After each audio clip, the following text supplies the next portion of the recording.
As part of its ongoing responsibility to increase public awareness on matters related to information and communications technologies, the Telecommunications Authority of Trinidad and Tobago delved into the impact of television and radio content on our nation's youth in one of its installments of the ICT Open Forum series.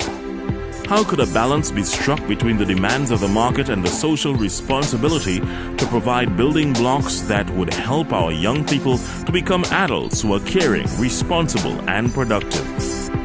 With these concerns in mind, the authority sought to provide a forum for the airing of relevant perspectives from a variety of experts and stakeholders that will inform its regulatory framework on the issue.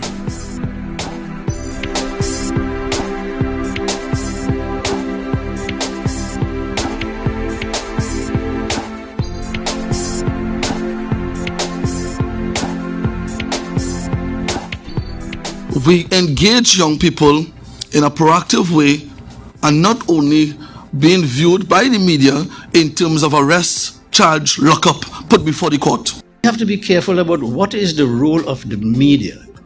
Is it the originator of violence? Is it a transmitter? Or is it a scapegoat? What has been the impact of television and radio content on the youth of Trinidad and Tobago? That's the theme that we're going to be discussing together today.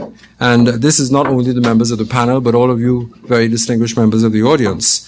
The authority, as part of its mandate to seek the best interests of consumers of telecommunications and broadcast services and develop the sector through public consultation on contemporary issues, has initiated this very appropriate ICT Open Forum today. What I want to do today is to make sure that whenever we are talking about impact or policy or anything of that nature, that we steep it in theory and we steep it in research. So I want to start off talking about youth developmental assets. So let's start there, okay?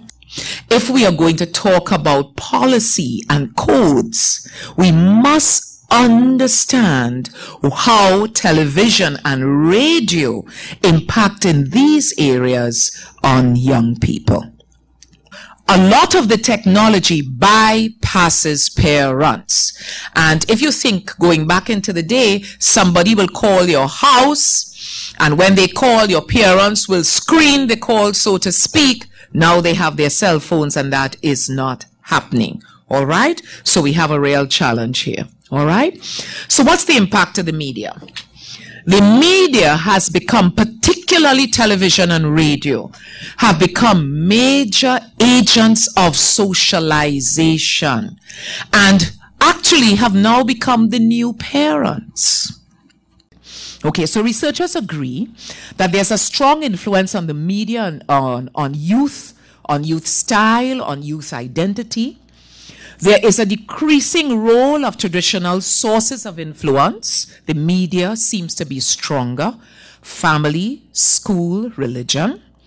There is an appeal of individualism and the personal as opposed to collective or societal. And for us, that would mean real trouble because we are people of community. However, the message that is coming across the airwaves is saying, forget all that. Me, myself, and I. All right? A misguided sense of right and wrong and human relations. An increasingly blurred line between advertisements and program content, which is very interesting.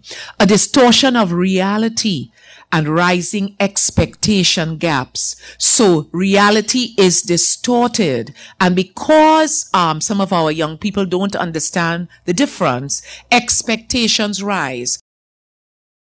Media really is a vehicle for consumer selling. That's what it is. It puts on whatever will sell. Sex, race, violence. I mean, we can't even begin to analyze the violence that we are looking at and absorbing. I see that there are two levels of our society's problem. The 12 and over and the 12 and under. And I think one is relegated to family and parental, 12 and under. And the other 12 and over is about priority for institutional support.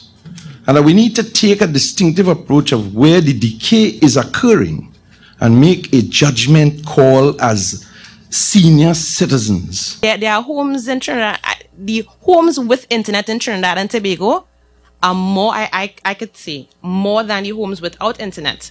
So censorship, I can find the Vibes Cartel on YouTube. I could find Movado on YouTube. I could find him before you could find him. Before he reached on the radio, I know the song.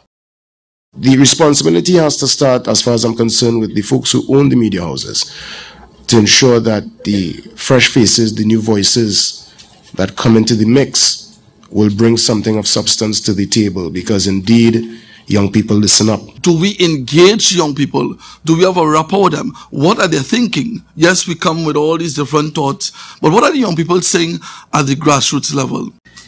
The first issue is the age group, which Dr. Douglas mentioned. I do not think we can start at 12 to 18. If you're speaking about media exposure and the implications for cartoons and even Disney, you got to go way lower than 12 years old. That's the first issue. Because we have to be careful we do not lynch the media by opinions, or we do not make the media a scapegoat for our prejudices, our sense of morality, because, one, there are several other sources of violence and vulgarity in the society. And the question remains as to what extent should a responsible media portray those things that happen in the community to the rest of the society? To what extent then will you censor the realities that take place around us? The majority of young people in this country are not violent, they're not gun-ridden. So is the thesis plausible to say that television causes violence? If you use statistics and social science methodology, Dr. Ramkishore, if you use that methodology, you would see the proportions are significantly different. The worst violence is when you have artists glamorizing, purporting, and also, in a real sense, advertising the question of violent music and all the explicit. I could go on A, B, and C. It's very important that we have a philosophy that guides us. So in other words, if we are going to communicate to our young people, we must have at the core a philosophy of what it means for a young person to develop in a way that we would like them to. Other than that, all that will guide us would be money. And so it's very important that we have a philosophy of what it means to be a healthy, productive person in society. And our media must be brought into line with that.